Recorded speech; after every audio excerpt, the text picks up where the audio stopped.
احيانا كتكون في حاجه باش تهضر تكلم. الشيء شتو ملي كنت في الفرعيه كان كيسد علينا الثلج 3 ايام 4 ايام، وانا جالس في ديك الدار ديال الفرعيه. الفرعيه هي واحد مدرسه ساتيليت مليحه هي في الخلا. بالنسبه للاخوان اللي ما فاهمينش شنو هي الفرعيه، كنكون ملوح تما 4 ايام 5 ايام ما كتهضر حتى مع واحد والو، وكتبدا تهضر غير مع راسك. شي مره كتبدا دير وصوتك بعدا باقي كيخرج، وخاصك تسمع داك الصوت. والمصيبه هي في الليل سكات تام.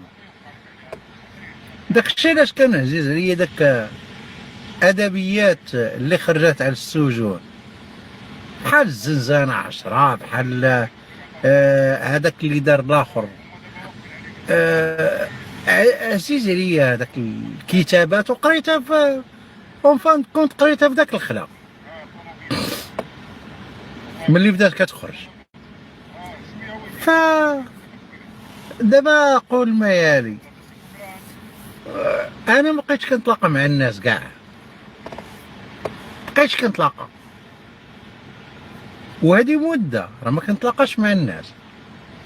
والمسار ديالي في حياتي صافي واحد الدوره معروفه. هذا باش يفهموا شي وحدين شي حاجه بغيت نقولها، لانه انا تفرغت دابا لاشياء اخرى كنشتغل عليها ديالي، من امور ديال التاليف. انا غنشر هادشي اللي خدام عليه، قريبا غنشر وراني كنشتغل عليه،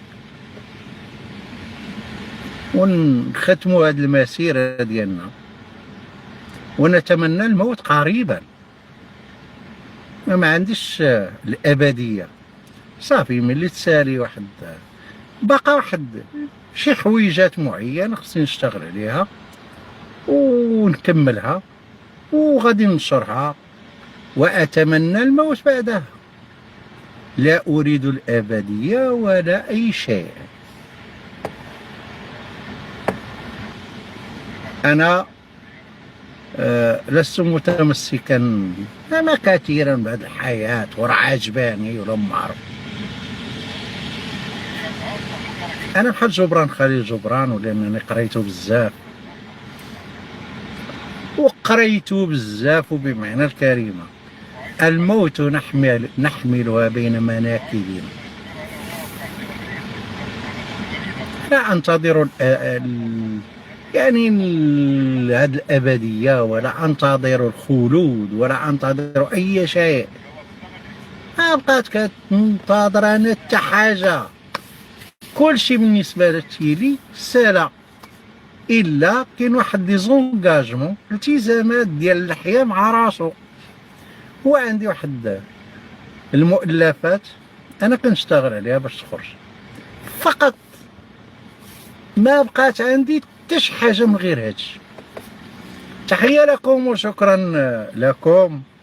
و هذا الاكتئاب حتى هو اللي وصلته لكم، راه مزيان باش نداولوا معاكم.